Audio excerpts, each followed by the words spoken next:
हमारा सवाल है कि क्षेत्रफल कैसे निकालें। यानी हमें एक त्रिभुज दे रखा है जिसकी तीनों भुजाएं क्या है, अलग अलग है।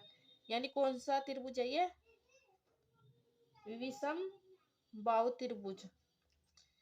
यानी जिसकी तीनों भुजाएं अलग होते हैं उसे बोलते हैं हम विषम बाहु त्रिभुज। ठीक है, तो यहाँ पर हम लिखेंगे त्रिभुज का, तो त्रिभुज का क्षेत्रफल हमें निकालना है। ये कौन सा त्रिभुज है, विषम बाहु त्रिभुज। तो इसका हीरोन के सूत्र से निकलता है। यानी इसका फॉर्मूला होगा s S minus A S minus b s minus c और पूरे का अंडर रूट। जैसे कि एस क्या होता है, आधा परिमाप त्रिभुज का। यानी जो इसकी तीनों भुजाएं ये है, इसको हम ए मान लेते हैं, ए बी और सी। जो त्रिभुज की जो तीनों भुजाएं है इसका का आधा क्या होता है, एस होता है। यानी हम लिख लेंगे यहाँ पर परिमाप बटे में 2। तो हमारे क्या निकल जाएगा, एस निकल जाएगा। तो परिमाप कैसे निकलता है, तीनों भुजाओं को जोड़ने पर, ए प्लस बी प्लस सी और बटे में 2। तो ए हमारे कितना है, 13 सेंटीमीटर। 13 प्लस 8 प्लस और सी कितना है, 19 बटे में 2। यानी हमने ए की जगह 13 को रख लिया और बी की जगह 8 को रख लिया, सी की जगह 19 को रख लिया और बटे में 2। तो इसी प्रकार इनको प्लस करने पर 13 8 19 टोटल 40 बटे में 2। इसको काटेंगे तो 20 आ जाएगा। यानी हमारे पास 20 ऐसे निकल गया। तो एस बराबर 20 सेंटीमीटर हमारा परिमाप निकल गया। तो एस निकल गया और इसमें क्या चाहिए, ए बी सी, जो हमारे पास ये है। तो यहाँ पर लिख लेते हैं ए बराबर 13 सेंटीमीटर, बी बराबर 8 सेंटीमीटर और सी बराबर 19 सेंटीमीटर। तो इस प्रकार हम त्रिभुज का क्षेत्रफल निकालते हैं। त्रिभुज का क्षेत्रफल बराबर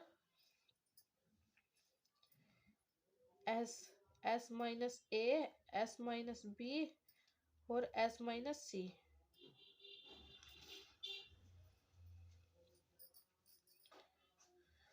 एस एस हमारे कितना है, 20। यानी 20 और एस 20 है, माइनस ए कितना है, 13 सेंटीमीटर। एस कितना है, 20 माइनस बी कितना है, 8। एस कितना है, 20 और सी कितना है, 19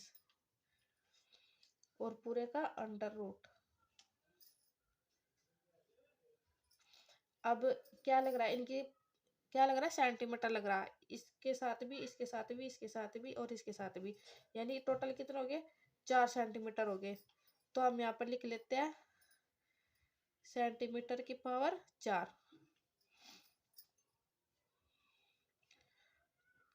तो 20 इसको माइनस करेंगे तो हमारे पास आ जाएगा 7। 20 में से 13 गए 7 और 20 में से 8 गए 12, 20 में से 19 गए 1, पूरे का अंडर रूट